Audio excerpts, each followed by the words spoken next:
حمدا للہ طیبا مبارکا صلاۃ وسلام علی سید الانبیاء والمرسلین اما بعد فاعوذ باللہ من الشیطان الرجیم بسم اللہ الرحمن الرحیم التابوت فیہ سکینۃ من ربکم وبقیۃ مما ترک آل موسیٰ وآل ہارون تحملہ الملائکہ ان فی ذلک لآیۃ لکم ان کنتم مؤمنین صدق اللہ العظیم وصدق رسولہ النبی الکریم الامین۔ الصلاۃ والسلام علیک سیدی یا رسول اللہ وعلی آلک و اصحابک سیدی یا حبیب اللہ۔ احبابی ذی وقار، آج ہم گفتگو کریں گے تابوت سکینہ کے بارے میں۔ تابوت سکینہ کسے کہتی ہیں اور تابوت سکینہ کے احوال کے بارے میں بات کریں گے۔ تابوت سکینہ جس کا ذکر اللہ رب العالمین نے قرآن کریم فرقان حمید کے دوسرے پارہ سورہ بقرہ شریف کی آیہ کریمہ 248 میں بیان فرمایا۔ التابوت فیہ سکینۃ من ربکم وبقیۃ مما ترک آل موسیٰ وآل ہارون تحملہ الملائکہ، وہ تابوت جس میں اللہ رب العالمین کی طرف سے سکون حاصل ہوتا تھا بنی اسرائیل والوں کو، اور اس میں حضرت سیدنا موسیٰ علی نبینا وعلیہ الصلوۃ والتسلیم، حضرت سیدنا ہارون علی نبینا وعلیہ الصلوۃ والتسلیم کے مقدسات تھے۔ اس میں حضرت سیدنا موسیٰ کلیم اللہ علی نبینا وعلیہ الصلوۃ والتسلیم کا عصا مبارک، آپ کے نالین شریف، آپ کا لباس شریف، اور حضرت سیدنا ہارون علی نبینا وعلیہ الصلوۃ والتسلیم کا امامہ شریف، اور جو کھانا اترتا تھا بنی اسرائیل کے لیے جنت سے، من اور سلوہ، اس میں من کا کچھ حصہ تھا۔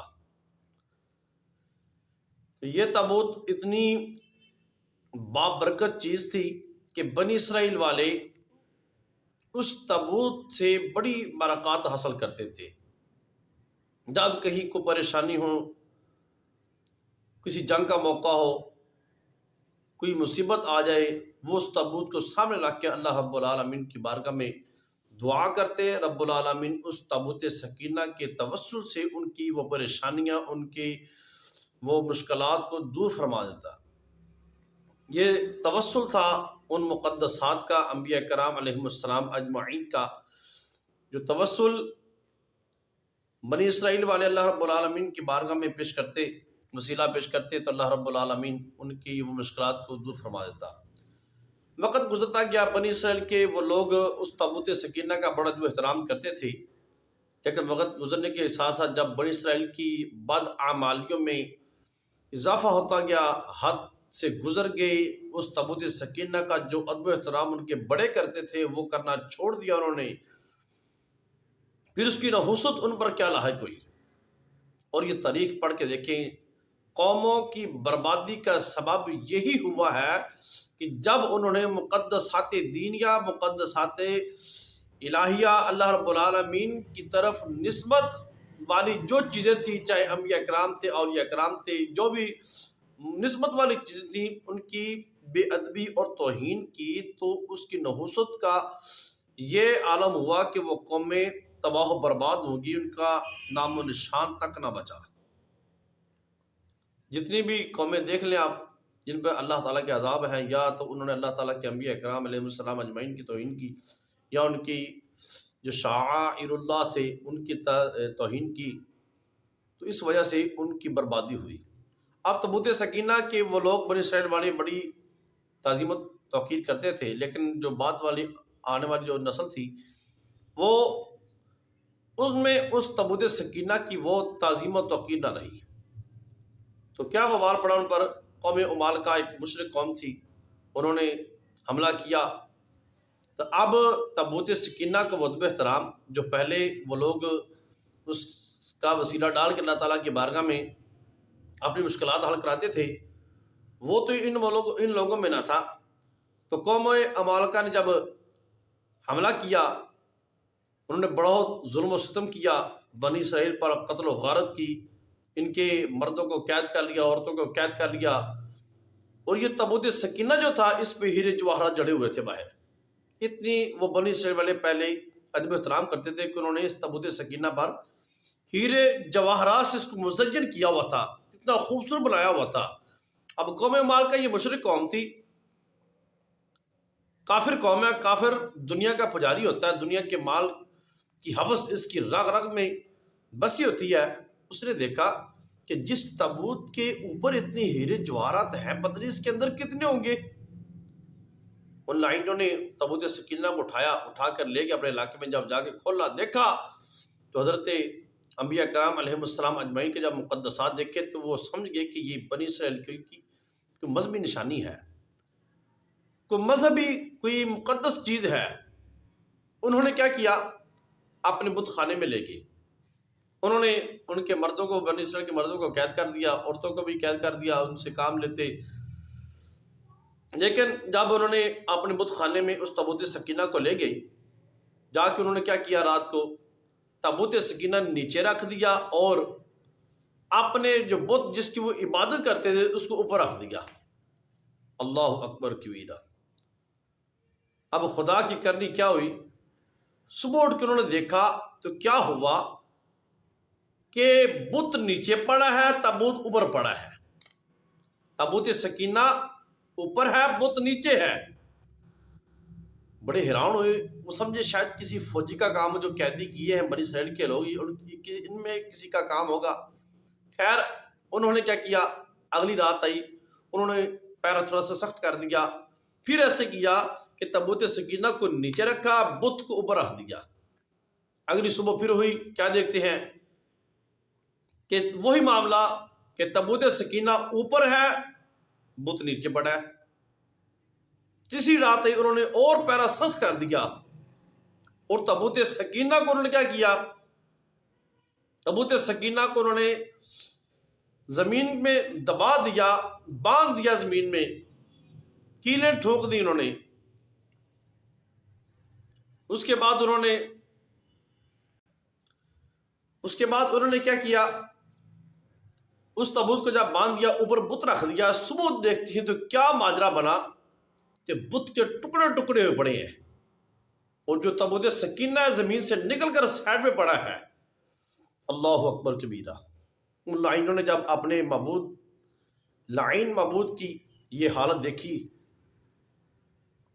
تو ان کو غصہ آیا۔ انہوں نے وہ تابوت سکینہ اٹھا کر نعوذ باللہ من ذالک گندگی کے ڈھیر پہ پھینک دیا۔ اللہ رب العالمین کا اس مقدسات انبیاء کرام علیہ السلام اجمعین کی بے ادبی کرنے کی وجہ سے اللہ رب العالمین کا ان پر یہ قہر نازل ہوا، ایسی بیماریوں میں اللہ رب العالمین ان کو مبتلا کر دیا کہ دن بدن ان کے لوگ مرنے شروع ہو گئے۔ حتیٰ کہ تفسیر میں آتا ہے 5 بستیاں ان کی تباہ و برباد ہو گئی، ہلاک ہو گئی۔ ان کے حکیم طبیب انہوں نے بڑے علاج کیے، بہت علاج کیے، لیکن کسی کی سمجھ میں کوئی یہ بیماری آ ہی نہیں رہی تھی کہ کون سی بیماری ہے۔ ان کے مواد بہت زیادہ واقع ہونے لگی، حتیٰ کہ ایک دن بنی اسرائیل کی ایک بوڑھی عورت جنہوں نے قید کی ہوئی تھی، اس عورت نے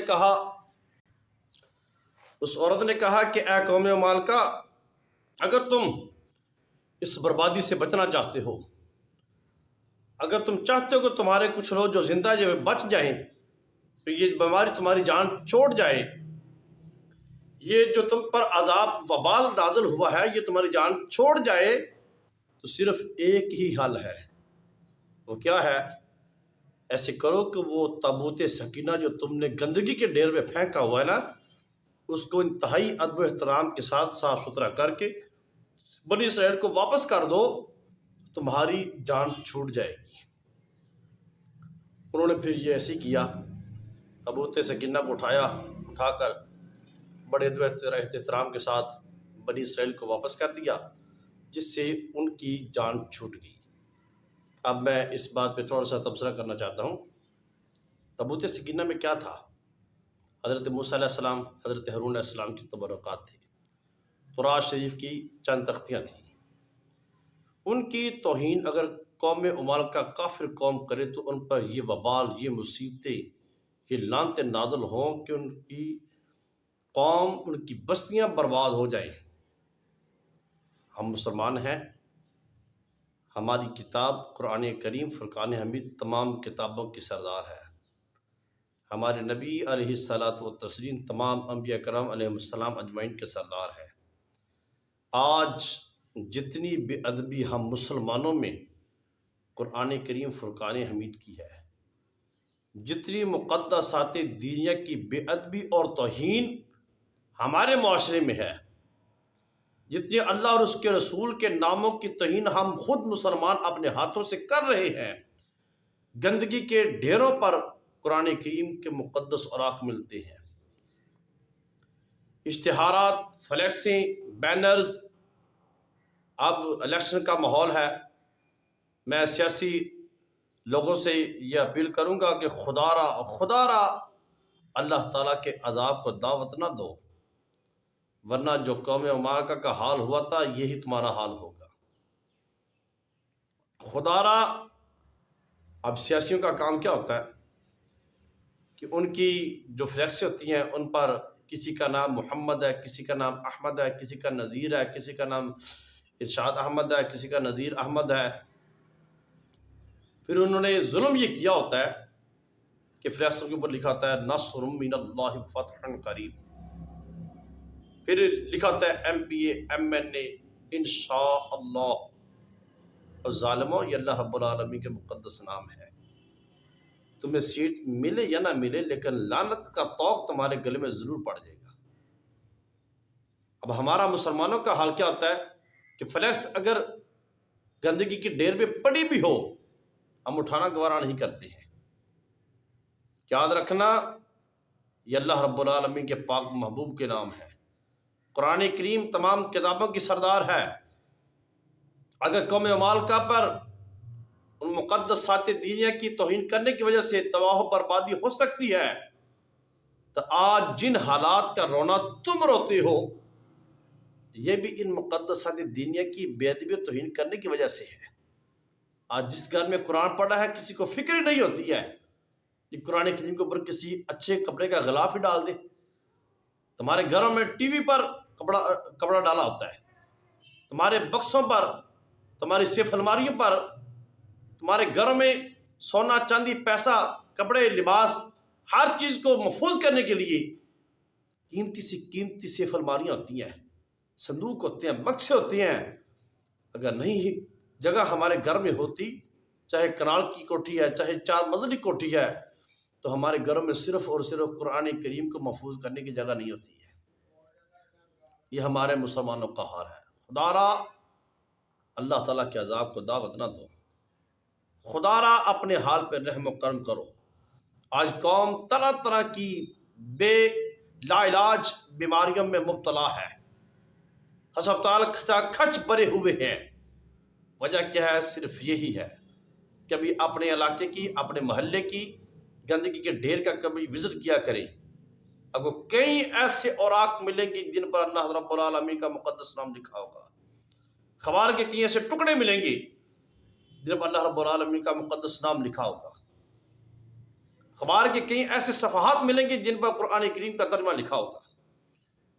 اگر آپ نظر انداز کر کے ان چیزوں کو گزر جائیں گے تو پھر یاد رکھنا جن حالات سے گزر رہے ہیں حالات اس سے بھی بدترین بڑھ سکتے ہیں۔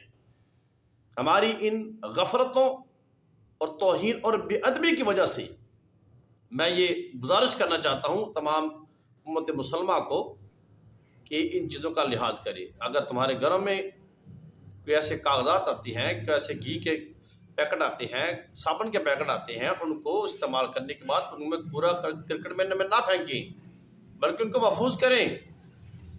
اللہ تعالیٰ میں دین